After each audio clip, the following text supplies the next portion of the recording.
are here in Freedmanstown. Freedmanstown was founded in 1865 by formerly enslaved people who, once emancipation had reached Texas, journeyed here to build new lives in freedom. So on this land, they created homes like the very one we're sitting in, churches, schools, businesses, and a thriving community that was rooted and is rooted in Black ingenuity, leadership, and cultural power.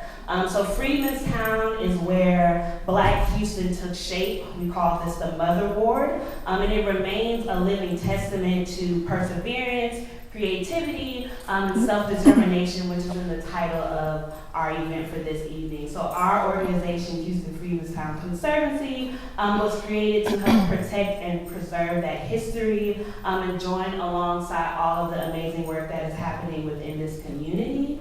So as Houston's first heritage district, Freedmanstown stands as a reminder that freedom is not necessarily just a legal milestone, but it's a lived experience that are shaped by people who built this community, people who are living here and doing work here. So we're really excited to have this Porch Talk, which is a part of our programming here at Houston Freedmanstown. And so we're doing this tonight with a panel of amazing people, particularly with the PECAN Project, whose work is centered in cultural memory and reparative journalism, which is where we get our theme tonight of self-determination and storytelling. So in storytelling together, we're going to talk about Black press in Houston and how narrative works to strengthen communities.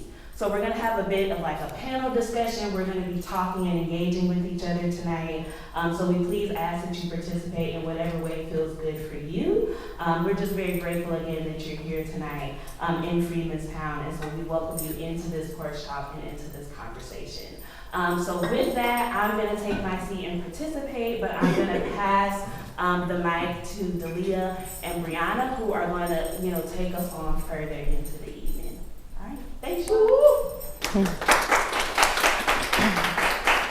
Hey y'all, can y'all hear me? Yes. Good evening. My name is DaLyah Jones. I am, and I always say this, but I have to rep my set. I'm an 8th generation Deep East Texan from Lufkin, Texas. My background is actually in journalism. Worked for NPR for a little bit, did some investigative work at Texas Observer, some reparative engagement work too. Did a stint in philanthropy, and now I run the PECAN Project with Briana. And I'll pass it to Briana so she can introduce herself. Hi everyone, thank you all for coming out tonight. I'm Briana Blueitt. I also have a background in journalism. I work in written, audio, film, and photo. I grew up in San Antonio, Texas, but also have deep roots in East Texas, Jasper County, and Nacogdoches. I am really excited to be here tonight and also work with DaLyah just to manage the project. Yeah, I'll pass it to my lovely panelists. Yeah, and before we even get going with that, so tonight's conversation is around self-determination and storytelling. It's about defining ourselves individually and then also as a collective, and what is the story that we tell out of that as well. And so for this panel, we put together, I hate to say Justice League because it doesn't feel accurate, but some of the most brilliant journalists, folks working in media that I know, that I have the honor of knowing, and so I'll let them introduce themselves. Okay. Hey y'all, I am Uyiosa Elegon. I am one of the directors of Shift Press. We are a local media organization that provides journalism training and news that encourage Houston youth city engagement. So in a really, really short way of introducing myself, I guess I have the great pleasure and sometimes anguish of paying young people to write about power across the city. Pleasure because it's deeply important. If anyone understands movement history across any sort of time that you know of, young people are really important, and particularly young people's media infrastructure and storytelling infrastructure is deeply important to every single movement you can ever think of. But also a lot of anguish because we're the only youth media that's outside of an academic setting in Houston, which is deeply concerning for a city of our size and a city that needs a lot of penetrative movement rather than one that oscillates the work, the one that really gets to the root of it all. So that's a little bit about me. Hey y'all, can y'all hear me? Okay, I'm T. I am the managing editor at Scalawag magazine. So Scalawag is a multi-local newsroom, so we serve the southern region.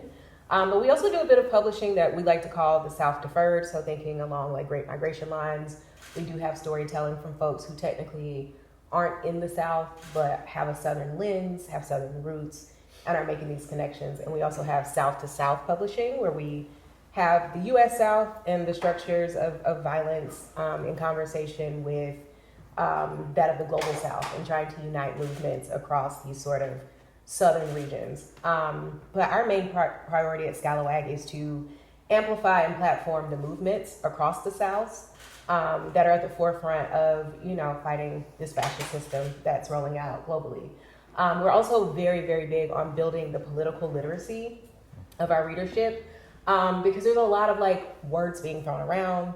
We are in the sort of post-BLM 2010s moment where everybody wanted to be mobilized, or aesthetics around doing movement, but movements have become stagnant, and a lot of that is a literacy gap. And so in the face of mass censorship, fascist rollbacks, the way that, big financial capital is sucking the life out of newsrooms, us being multi-local, covering the entire South, our contributors, right from the smallest tiny rural corners of the South to the South's largest cities. And our hub cities are Houston, where I and our editor Arohi are based, as well as Atlanta, Memphis, Durham, where we were founded, and New Orleans. So that's a bit about Scalawag. All right, hi, good evening. Hope you guys can hear me. Hi, my name is Laura Onyeneho. I am the lifestyle and culture reporter at the Houston Defender newspaper. We are Houston's leading Black information source. We've been in the city for over 95 years. It was founded by C.F. Richardson Sr. in 1930. He was also the founder of Houston Informer, which is also a weekly Black news publication at that time. And during that period, the Great Depression, he felt when Black newspapers were struggling at that time, he just felt like, we need to have this platform where our people we can have data, history recorded in a newspaper about what is going on in our communities. When he was fighting for better healthcare, schooling for us, he was going against threats from the KKK at that time. So, and in 95 years later, we're still here. And so even though I cover just the arts and culture, we have a small but mighty team of maybe 10 of us who are working in different departments, in sports, in politics, in community. We cover the churches, we cover what we can, just try to see what we can do to get our voices out there, because we are competing against mainstream. And mainstream has their way of covering things, but we focus on the angle of what is happening with us. We're on the ground trying to figure out what we need from you and vice versa. So that is really the key thing that we're doing here. And we got to give a shout out to our CEO and publisher, Sunny Messiah Giles. She bought the company at 27 years old in 1981.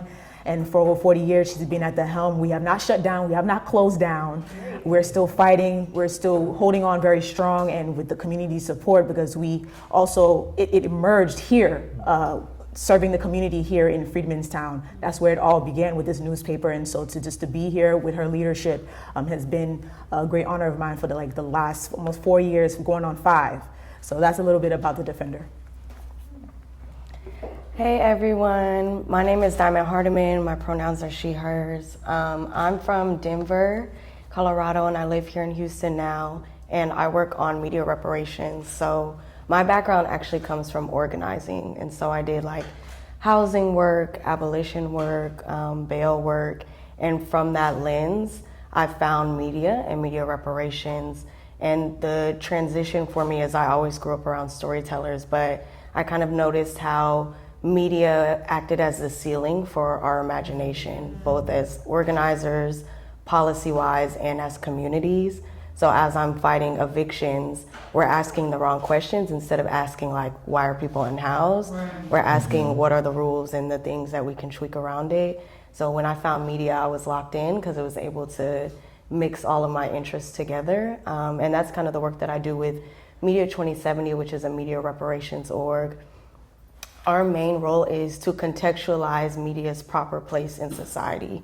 And so to understand it as an institution, the same way education, policing, healthcare is institutions, to understand that media is something that we can interact with, that we have power with, against, over, around. And so our project is about Black people owning our stories from ideation to distribution without interruption. So what does it look like to divest from mass corporation media and invest in Black storytelling, to build infrastructure so that the first draft of history is correct the first time. And we don't have to fight battles about correcting our narratives. And so we're connected to media narrative work, organizing, movement journalists, but we're also part of the reparations movement, where we're talking about, when we're talking about this history of violence in America and the things that we need to address and build repair for, media, art, and culture also needs to be a part of that conversation.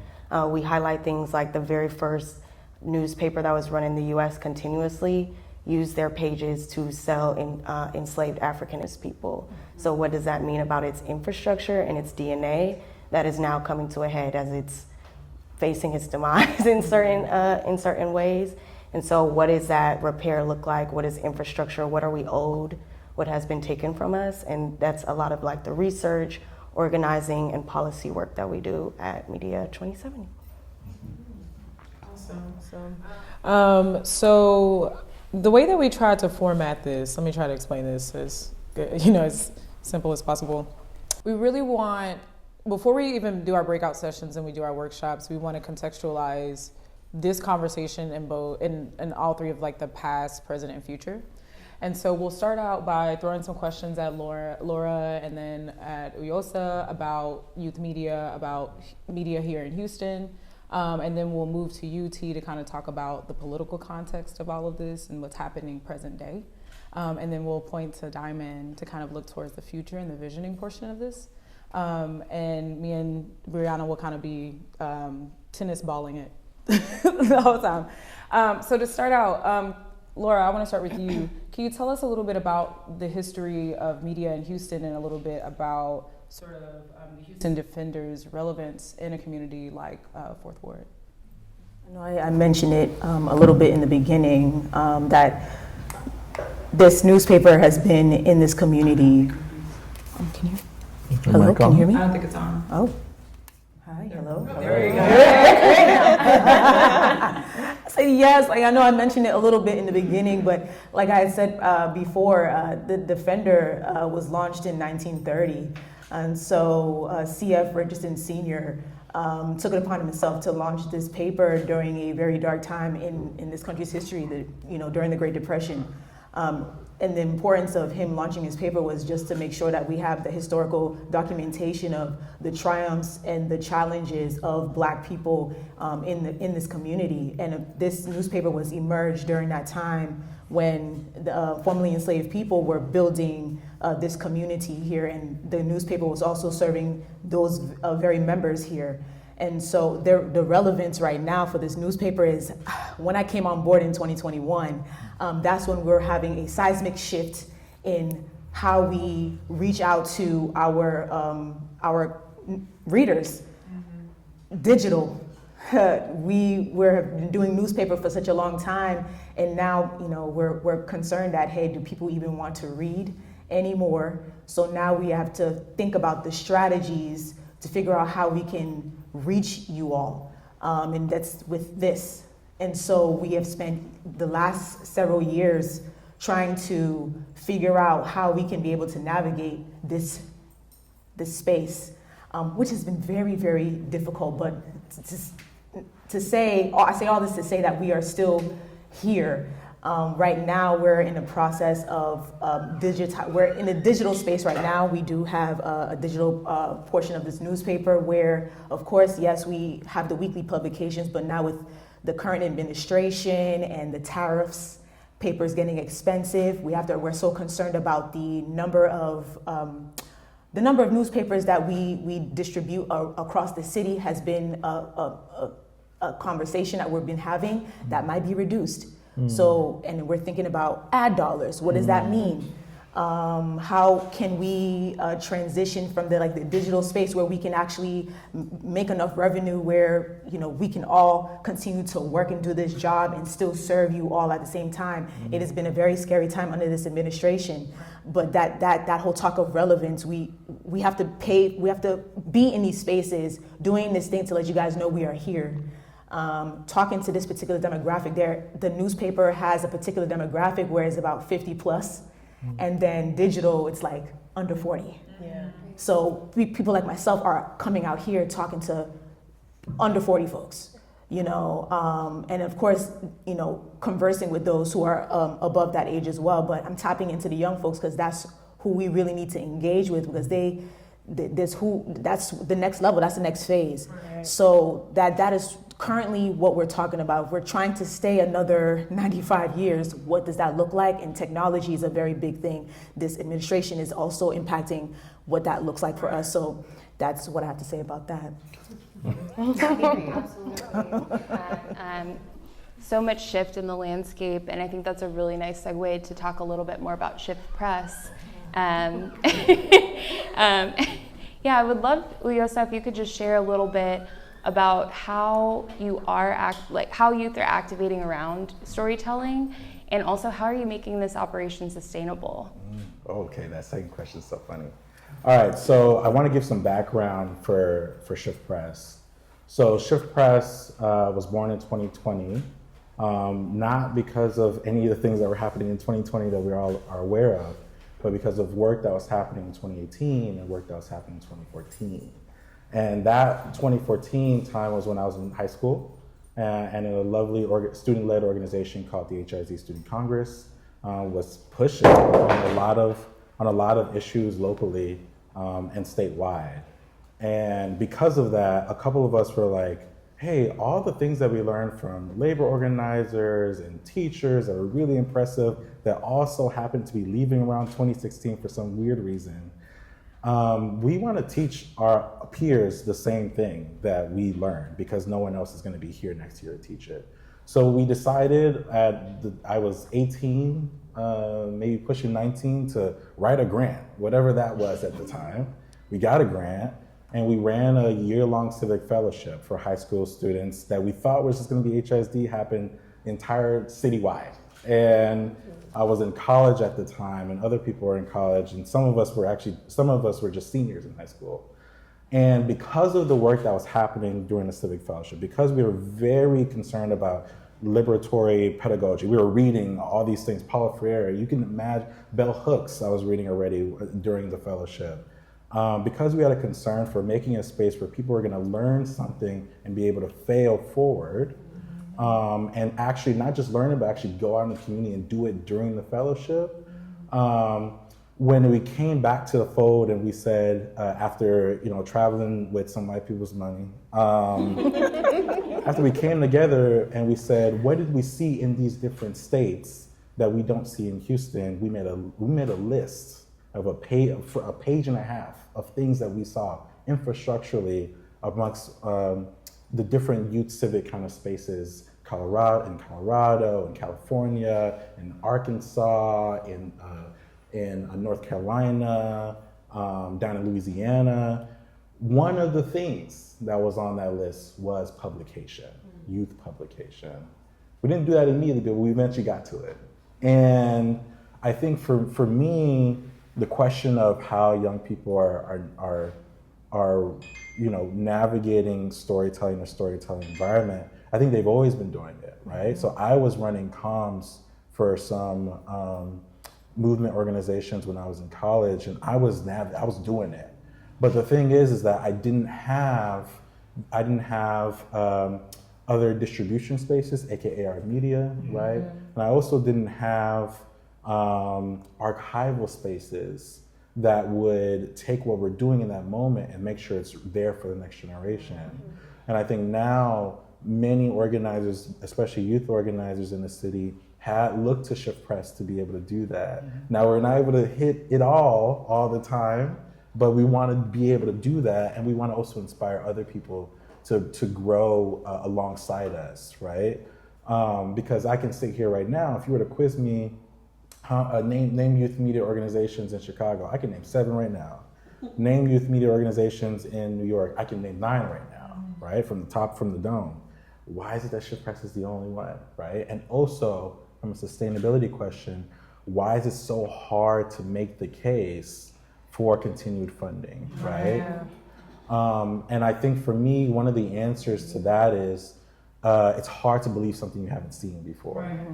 And what's different for cities in the South versus those in the North and then on the West Coast is that they have this interesting legacy of folks who are active in work, and as they got older, they were like, I'm gonna put some money into that youth machine that I was a part of, right? Like everyone talks about Kwame Ture, but they don't understand he came out of like NAACP youth programming, right? And even on the cultural side, people talk about No Name or Chance the Rapper. They came out of youth programming in Chicago, right? You need a place, not just for them to grow their skills, but to actually make an impact immediately, right? So I'm really careful in Shift Press to talk about young people as the future, not just out of like, I don't know what the climate crisis is gonna, hold for us, but mostly because I think of them as the present, right? And I wanna engage with them in a way, I wanna pay them, right? Because we pay folks per piece that they publish. I wanna be able to meet them where they're at and be able to be that kind of point of they can use whatever they want to use, right, from us, whether it's the trainings that we have or just the publishing platform itself and a growing distribution arm we have. I want them to be able to use us and be inspired to make their own too. So we don't need to be an Amazon of youth, liberatory media, but we need to be well taken care of, which we are not. We're not from a funding standpoint. And yeah, those are the things on my mind as far as sustainability. It's really difficult. It's very difficult. And it didn't start with Trump, but it's getting more interesting under Trump, right? But I think with that interestingness, there's opportunities to make it clear who we are versus mainstream, right? Because they're making very clear who they are in this moment. T, could you speak a little bit more to the political landscape and how that's either shifted or just motivated more of what you already do? Yeah, for sure. So as I noted before, Scalawag is explicitly a movement media organization. And so that means a couple of things. I mean, as I named before, our top priority is to platform and mobilize, be in lockstep with the South's most important, most urgent movements that are happening around all issues. And then connecting these movements beyond the South, both in the US and then globally.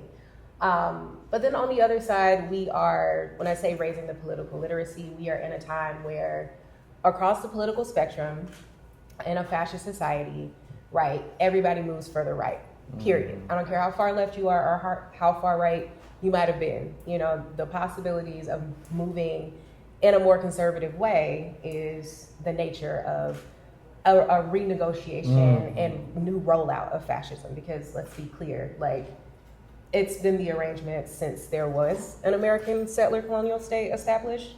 And so we sort of start there with slavery and indigenous terror, land theft, and thinking about sort of the structural nature of violence and how that's permeating how the terms are being renegotiated as history sort of moves along. And so we do a lot of intergenerational movement coverage at Scalawag. So you'll find a big archive of movement history, but then you also have very contemporary storytelling right beside each other. And that's intentional because in the face of mass censorship, which in the South, and we always make this point, the things that people are shook about around the world or elsewhere in the country that they assign to the coming of Trumpism or since 2020 or since COVID, there's precedent for it always in the South. And the way that I put it, there's a anti-Southern antagonism that is inherently a ruse for anti-Black antagonism. So wherever there's a Southern anything, a Southern culture, a Southern politic, a Southern insurgency, there's also a whip and a disciplining to discipline the South into an order, to make it coherent, right? So like when the blues leaves the South, when jazz leaves the South, you know, it gets Great Gatsby up north, right? That sort of thing. Like, what is Americana music? Exactly. Right. We know where the banjos come from. So I think about that like across politics. And I think especially about our world post 1960s, you know, we just, some partners over at The Objective just published a piece that I was fortunate enough to contribute to. I and my coworker Deshawn, talking about the media stigma that's attached to the South, or the stigma attached to the South and how it shows up in media. And there's still, you know, in the 21st century, as much as people love Southerners, as much as people are like fighting for sinners to be like nominated for an Academy Award and love a juke joint, there's still an anti-Southern stigma. Because there are certain ideals of the South that like, people need the South to be palatable, right? We want the South to be a place remade separate from the violence of the afterlife of slavery, where we can imagine it as somewhere we might want to live, somewhere we might want to be from, somewhere we might want to return to. And so you were talking about like sustainable funding. Like funders tell Scalawag like, well, we don't know how to fund the South.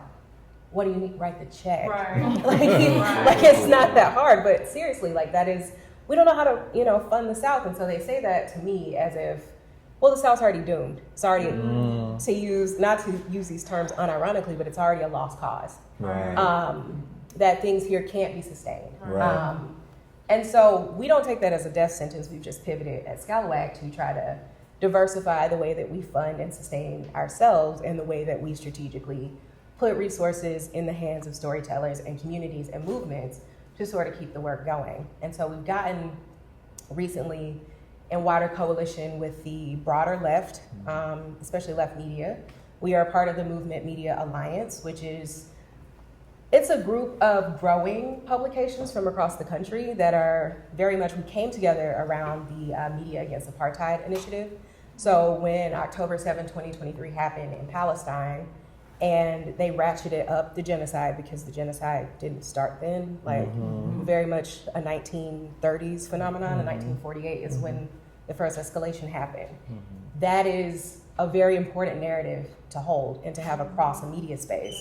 And so we were like, well, it's like 10 or 12 pubs and a whole bunch of our freelance network. We're gonna stick to this story. They're killing journalists in Gaza. They're killing journalists across Palestine. They're killing journalists in the Sudan. They're killing journalists in Congo. It's like, why don't you hear about these things? Or why don't we have firsthand coverage that's not somebody's cell phone, right? Well, they're killing journalists there. And by the same token, people here disappear, whether from life or they're shadow banned, publications are shut down, checks are stopped. We've already had funding pulled from funders who were like, we didn't like what you wrote on October 7, 2025, commemorating, you know, the uprising, the people's prison break. But also at Scalawag, we publish incarcerated writers, like in prison right now, telling us what's happening in prisons. And what's that meant to do is not to outrage or scandalize or, you know, give our readership a spectacle, but it is to first and foremost push the abolitionist movement toward the only demand that is there, which is to free captives. You know, it's a beautiful thing to get people out to walk 100 miles in the cold for Mumia, but that didn't free Mumia. You know, and I think very heavily about the way Jamil Al-Amin transitioned about a week ago.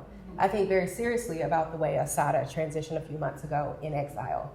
And the way that you mobilize people or ignite a sort of spark to moving folks toward what is to be done is to radicalize them through what they read and the storytelling that's done to portray that. So yeah, I think it's done at multiple levels, like the readership, us as a publication, but then also like the movements we serve. We're not just platforming them, we're also trying to push them. And I think that's like indispensable in these times. Awesome, thank you, T. Always love hearing you talk. Diamond. So we're actually at time, but we're gonna add a little bit more time. Can you? Right. I got you. Can you tell me a little bit more about some of the visioning around media, future around media, all the things? Yeah. So our org's name is Media 2070, as in the year 2070. We were founded in 2020, and what we realized is that every 50 years there's kind of like a general, oh, the media is harming Black people. Like every 50 years there was like a federal commission written about how no institution in the entire United States is as segregated as the media, and their role in riots, violence, that was written by the federal government, like commissioned by the federal government. And then 50 years later, you have 2020, where we have the uprisings, and a lot of media is coming out and saying, hey, since the beginning, we've been supporting segregation, we've used our pages to do XYZ, and they're apologizing. And now, 5 years later, a lot of people are so far backtracking from a lot of the things that they've said. And so we're like, by 2070, we're not gonna be having these conversations anymore. Like, we're not gonna be circling on this merry-go-round. We're gonna have a different infrastructure, a different future. And we work a lot through art, video, storytelling to work with people to imagine what that communication infrastructure looks like for them. We host visioning sessions where we have people collage headlines from the future. We look at what's already here and we say, if we had storytellers from our own communities, if we expanded what we understood storytelling to be and information sharing to be, what would these stories say? What would they be about? Who would be centered? We have a project called Black Future Newsstand where we invite people into that future. It's an actual structure where we surround them with Black books, Black art, Black publications, and say this world is possible. And not only is it possible by 2070, but it's already present. Like all the books, all the publishers, all the publications are people that are publishing now. We had T and Uyiosa's work in the Houston one that we did recently. And so when we're talking about futuring, it is about repair, it is about stretching our imagination muscles within community and having our own vision for what's possible, because other people have a vision for what media and community looks like, and we have our own power that we can take up in those spaces. And so we do a lot of that work around what does the future look like, what's possible with investment and resources, but also grounding it in the fact that repair is already present. That's a lot of the work that I do with reparative journalism, is highlighting the ways that historically and presently we have been telling stories. We're gonna keep telling stories, and we're gonna keep making a way, particularly with this this administration and the way that institutions are being attacked. We're thinking about porch conversations. We're thinking about living room conversations. We're thinking about the archives in your grandma's Bible, and what are the ways that we're protecting the things that have kept us thus far. So for me, future is as much 2070 as it is now. And I always say, like, if our hypothesis is correct about the media and what it does to communities, then it would be in their best interest to not tell us all the repair that is happening, all the power that is available to us. So a lot of my work is saying, like, we have what we need, and we just have to invest in it and protect it and be with one another to discuss what it is and what we need. All right. Well, y'all, that's it for the. Give a hand, please. Thank you. I wish we had more time to talk, y'all, because we did want us to kind of like bounce, but given the time, I'm gonna allow Briana to actually transition us into the workshops. So. Yeah, sure. So we're gonna move into story circles for tonight. Diamond was just speaking on some of these tools that we have to tell our own story, and we know that the oral tradition is a really important tool in our community. And so a story circle, we've all probably been at one around the dinner table on Grandma's front porch. Tonight we're gonna break out into 4 groups, and we will have a facilitator in each group who will kind of guide you through questions. There will be 3 or 4 questions that we'll be thinking through tonight, and everyone will get an opportunity to share a story that relates to one or multiple of them. You do not have to share, but we would love to hear from you. And part of the PECAN Project's work is building a community archive. PECAN is actually an acronym. It stands for Preserving Essential Cultural Archives and Narratives. And so as we move through this exercise, we'll have facilitators ask you whether or not you're open to having your story documented via audio recording. And if everyone in your group is open to that, then that will be a part of tonight's exercise.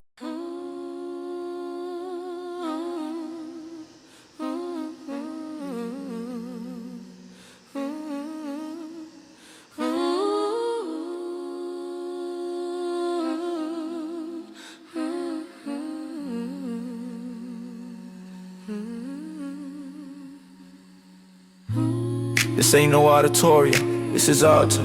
Sacred ground where the pavement tells tales. Bricks our great grands laid, where the magnolia scent prevails. We pull up a chair where the elders took their rest. Not a lecture hall, it's a breath held chest. Unload a memory, watch the ghost town streets repopulate. Every I remember is a key to the city gate. They try to archive us in their footnotes, their disclaimers, but the truth don't sit quiet, it burns like summer tenders. So we gather in the gloam and neath the porch lights yellow gaze, to spin the world back right for a couple days. This is self-determination and conversation. Hello, I had the lovely opportunity of speaking with these folks. Because we're group one, we get to make all the mistakes, so be better than us. I would say I think it was really interesting that we had a diverse set of places that we're getting our news, all the way ranging from family members to the general streets to discussions of particular like platforms and social media platforms and particular publications. We even talked about print a little bit. We really extended our conversation even past the question, so I'm sorry. But we had some discussion about what types of stories that we'll need to see in order to have this moment that we're in, which we understand is a very like do or die moment, right? And I think we had a lot of really interesting stories that came up, right? All the way from a much more aggressive type of accountability journalism on where is the money really going, to more things about sentiments of people within the white supremacist power structure, right? And speaking to them very directly and having that on the screens for all of us to see for days at a time, right? So I really enjoyed this conversation. I think I'll leave it there. Okay, thank you. Thank you. Group Thanks two. for sharing. Group two? Yeah, very similar. So we had a good conversation about like where we get our news, which most of us are getting our news on Twitter, Instagram, and then, finding the links, but we are on YouTube as well, and a little bit deeper analysis. We're listening to the podcast, but then we also talked about media beyond like the press. So film, art, beyond traditional media. I like the sort of intergenerational theme and memory theme that was sort of a through line through our conversation. When we were asking like, who are your favorite storytellers? Like we're thinking our elders, like, our 100-year-old grandmothers and people in community who still hold these stories. And I think that paired very well with us thinking about the future question, because we were holding the tension of like, child, would there be 7 generations after us? But also thinking like 7 generations before us, it was slavery, and like what were folks thinking, they probably, had very apocalyptic thoughts. And so we invited ourselves into thinking like Black folks and the end and apocalypse and futures in a very like rich way. We also had like a transnational conversation thinking about Sudan, like coverage of South and South. So that was really nice as well. And yeah, I mean, I could chat all day, but we had a very, very good talk in this circle. Beautiful. Group 3? Hi there. Hi. We also had a great conversation as well. I love how you mentioned the intergenerational conversation, because that's definitely what was happening over here. The importance of oral history, especially within the Black diaspora.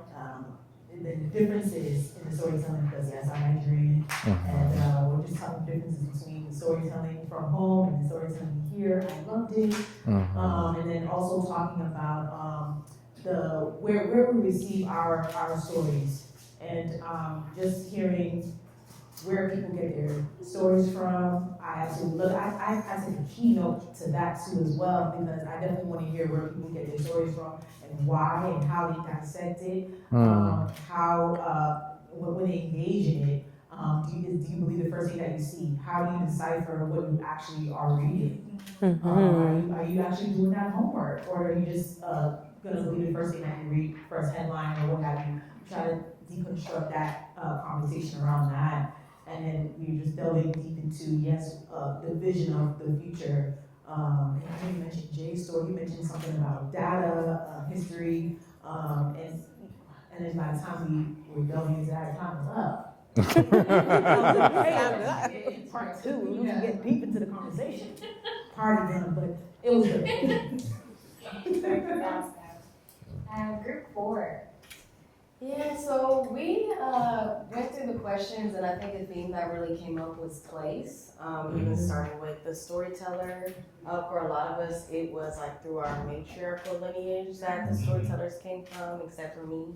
And from there, we talked about like where folks get their news from, which is a variety of like news. A lot of us are surrounded by like news makers, information sharers, and we also talked about social media.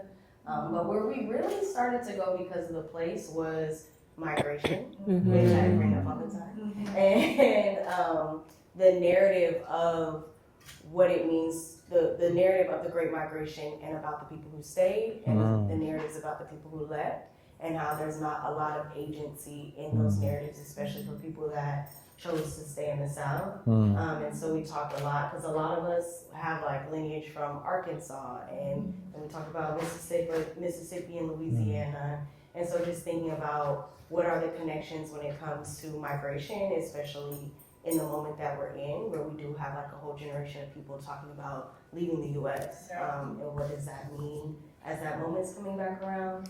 And then at the very end, we actually circled back to the 250-year or 7 generations question when it comes to technology, because we were talking about migration, leaving the U.S., technology, and how that kind of closes distance in our minds for us, and what's our future for 7 generations forward when it comes to technology and how it paces or slows down our lives or speeds it up. All right, well, thank y'all, all of y'all. Sounds like y'all had very robust conversations. All right, so we want to close out this with a group reflection, and we have kind of 2 questions to start that, and then just grab the mic and kind of hop in where you fit in. So the first question is, what stories should be on the front news right now? And if you could run a story on all of our screens across the world to help your life, what would that story be? What would that story be? I'll give us a minute, but feel free to just raise your hand and grab a mic. Yeah, so the first question is, what stories should be on the front news right now? And then the second question is, if you could run a story on all of our screens across the world to help your life, what would that story be? If I was going to help, hi, my name is Shanice. If I was going to help my life with a story, it would be about how I'm about to graduate college and I don't know where to get a job. Right. Yes.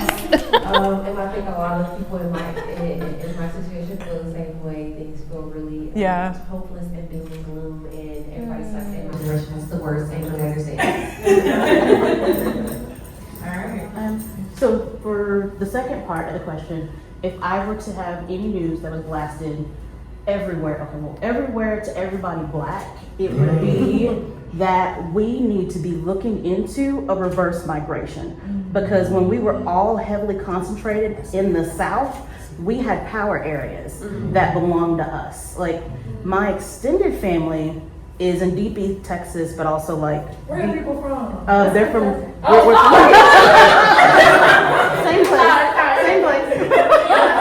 And that's my mother's family, but my dad's family is from like Natchitoches. So if you've ever seen the movie Steel Magnolias, the whole thing. But what most people don't talk about is that just east of it is a town called Manny, and Manny was like a Tulsa, like a Black Tulsa of that area, but it got completely downtrodden by by white people, and a lot of black people, including my grandparents, they left and came here to this area because there was oil and gas and all these like abilities for them to do things. But when they retired, they went back home. And I see my cousins who still live there, and just the fact that everybody's black. Like I love being there as a kid on breaks and in summertime and holidays because everybody was black people. And it was just really refreshing because I grew up in a suburb of Houston. So that was not the situation for me during the school year.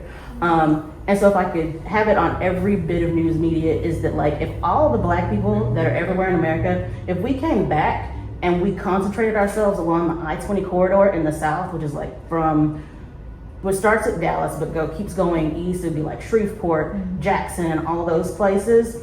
The way that Georgia got flipped, we could overturn the entire southern United States. Because as a whole, for all of us that are gone away and are still gone and we come back, we have the power of education. We've got a lot of social and like financial literacy that white people who are still in Mississippi, Alabama, Georgia, and all those other places, they just don't have, and they're not gonna get. So while right now we have these cells of influence, especially in the northern and the eastern and the western United States, if we brought that all back south where we came from, I think that we could really politically flip some tables. Awesome, that dreaming, visioning. Anybody else? Nah, I know y'all want stories to be told. Don't be shy. Anybody want to add anything? Oh, yeah. I think thinking about like, especially knowing that a lot of people are getting their news from social media, I think an under-discussed and severely underreported front of current technological propaganda is like the use of like bot accounts, not only to perpetuate misinformation, but also to perpetuate infighting amongst both different populations of black people and different black diasporas. So you'll have somebody say something disparaging along the lines of either gender or nationality, and then you'll click through and see that it's an account that was made like less than a year ago, but a lot of people aren't doing that, clicking through, or maybe don't know the kinds of language to look out for. And because our social medias incentivize immediate reaction, both by way of, you know, the way that people generate platforms is by being reactionary and by being combative. And so I think the people who are, the powers that be who have been invested in, you know, misinformation and propaganda since age old have discovered how easy it is to utilize that and utilize I guess what the current discursive mode is to the aims of kind of like this misinformation and like division. I think some serious, you know, deep reportage on that could be accessible and digestible for the regular person who's using these platforms is really necessary. Anything else? No? What time is it? 49. 49. Okay, cool. Well, do you want to wrap it up from there? Uyiosa, you have anything else to add? No, I have so much. I'm kidding. All right. Well, thank y'all so much. Give yourselves a hand. So we're gonna spend the next 25 minutes, 20 minutes, just eating, refreshments, visiting. If y'all want to get in touch with some of the facilitators and some of the really cool work that they're doing, get their information, check out their websites, check out ways that y'all can really be helping sourcing for folks. And yeah, it was an honor. Thank y'all. Yeah, thank you.